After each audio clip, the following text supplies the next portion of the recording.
के सबसे प्रसिद्ध महालक्ष्मी के मंदिरों में सबसे पहला नाम आता है कोल्हापुर के महालक्ष्मी मंदिर का। लोगों की विशेष आस्था है इस मंदिर पर। हर साल लाखों भक्त यहाँ दर्शन के लिए आते हैं।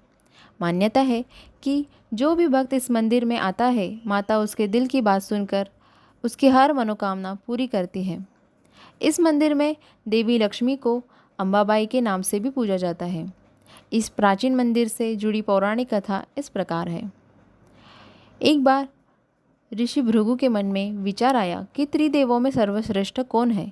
उसका उत्तर जानने के लिए उन्होंने तीनों देवों के पास जाने का मन बनाया। सर्वप्रथम वे पहुँचे ब्रह्मा जी के पास और उनसे क्रोध में बात करने लगे। ऋषि को ऐसे उद्दंडता करते हुए देख ब्रह्मा जी को भी क्रोध आ गया। उन्हें क्रोधित देख ऋषि समझ गए कि ब्रह्मा जी अपना क्रोध नियंत्रण नहीं कर सकते और उन्होंने ब्रह्मा जी को श्राप दे दिया कि उनकी पूजा किसी भी मंदिर में नहीं की जाएगी। इसके पश्चात वे कैलाश पहुँचे शिव शंकर के दर्शन के लिए, किंतु द्वार पर ही नंदी द्वारा रोक लिए गए। नंदी ने उन्हें बतलाया कि शिव और पार्वती एकांत में हैं, अंततः कोई उनसे नहीं मिल सकता। इतना सुनते ही ऋषि क्रोधित हो गए और उन्होंने शिवजी को भी श्राप दे दिया कि उनकी पूजा लिंग के रूप में होगी। अंत में वे बैकुंठ पहुँचे। वहाँ पहुँचते ही वो देखते हैं कि भगवान विष्णु शेषनाग पर आंखें बंद कर विश्राम कर रहे हैं और देवी लक्ष्मी उनके चरण दबा रही है। यह देखकर वह फिर क्रोधित हो गए और उन्होंने विष्णु की छाती पर जोर से एक लात मारी।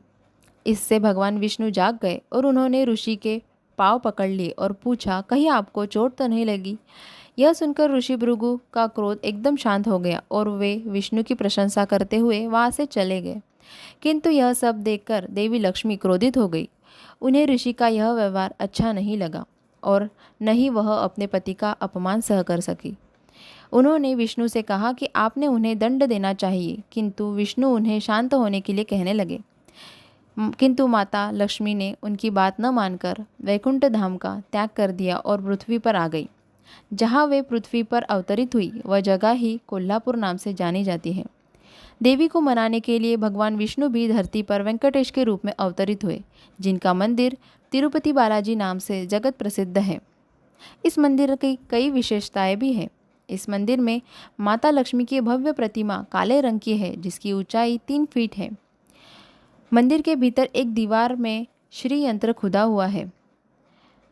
मूर्ति के चारों हाथों में अस्त्र शस्त्र है। निचले दाहिने हाथ में नींबू फल तथा बाएं हाथ में कटोरा, ऊपरी बाएं हाथ में गदा है जिसका सिर जमीन को छूता है तथा दाएं हाथ में ढाल है। देवी की प्रतिमा के पीछे उनके वाहन शेर की भी प्रतिमा पत्थर द्वारा तैयार की गई है तथा उनके मुकुट में शेषनाग का चित्र भी उकेरा गया है। यहाँ पर एक और विशेष बात भी है।